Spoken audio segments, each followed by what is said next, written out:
Hi. இன்றைக்கி நம்ம daily usage வேர்ட்ஸில் நம்ம டெய்லி யூஸ் பண்ணுற வேர்ட்ஸ் தான். But we know it only in தமிழில் மட்டுமே அது தெரியும். இங்கிலீஷில் அதை எப்படி சொல்லலாம் அப்படிங்கிறத இன்றைக்கி பார்ப்போம். சில விஷயத்தை டைரெக்டாக பேச மாட்டாங்க, சுற்றி வளைச்சி பேசுவாங்க. அந்த மாதிரி சுற்றி வளைச்சி பேசுகிறதை இங்கிலீஷில் என்ன சொல்லலாம்னா circumlocution. Stop circumlocution and come to the point.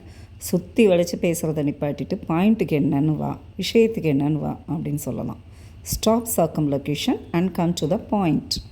He use circumlocution to avoid the answer.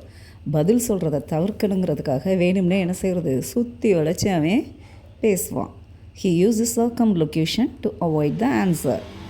தூங்கி எழுந்திரிச்சோடனே அப்படி கையை காலை முறிச்சிக்கிட்டு கொட்டாவி விட்டுக்கிட்டு சோம்பல் முறிப்போமா, அதுக்கு இங்கிலீஷில் என்னென்னா பேண்டிகுலேட்.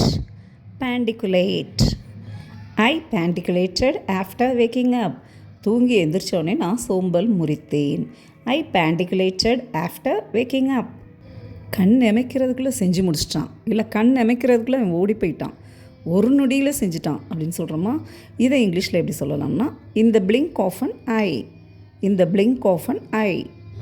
த car disappeared in the blink of an eye. அதாவது கார் கண்ணை மூடி திறக்கிறதுக்குள்ளே மறைஞ்சிருச்சு, அவ்வளோ ஸ்பீடாக போயிருக்கு. Time passes in the blink of an eye. அதாவது கண்ணை மூடி திறக்கிறதுக்குள்ளே நேரம் போயிடுச்சு. சிலர்கிட்ட சொல்லுவோம், என்னப்பா சம்பாதிக்க ஆரம்பிச்சிட்டேன், காசுலாம் சேர்த்து வை அப்படிம்போம். அது காசே பத்தலை அப்படிங்கிறத என்ன சொல்லுவாங்க, என்னங்க நான் சம்பாதிக்கிறது என் கைக்கும் வாய்க்கும் சரியாக இருக்குது அப்படின்னு சொல்லுவாங்க. இந்த கைக்கும் வாய்க்கும் சரியாக இருக்குது, இதை எப்படி இங்கிலீஷில் சொல்லலாம்? Hand to mouth. Many families are living hand to மவுத். அப்படின்னா நிறையா குடும்பங்கள் அவங்க சம்பாதிக்கிற சம்பாத்தியம் அவங்க கைக்கும் வைக்குமே சரியாக இருக்குது, அப்படி தான் வாழ்ந்துக்கிட்டு இருக்காங்க. I was living hand to mouth during college. நான் காலேஜ் படிக்கிறதுல என் கையில் இருக்கிற காசு என்னுடைய கைக்கும் வைக்குமே சரியாக இருந்துச்சு, அதாவது காசு சரியாக இருந்துச்சு அப்படின்னு அர்த்தம்.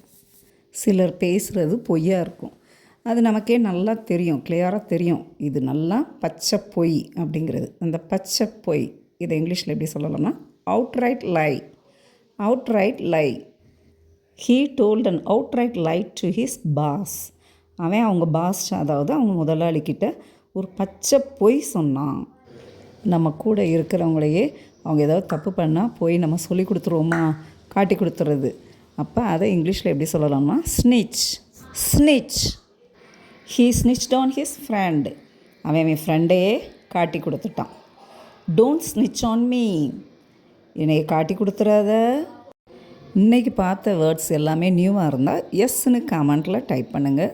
ஓகே, இதெல்லாம் நம்ம டே டு டே லைஃப்பில் டெய்லி நம்ம ப்ராக்டிஸ் பண்ணிக்கிட்டே இருந்தோம்னா நீங்களும் ஈஸியாக இங்கிலீஷில் பேசலாம். பாய்.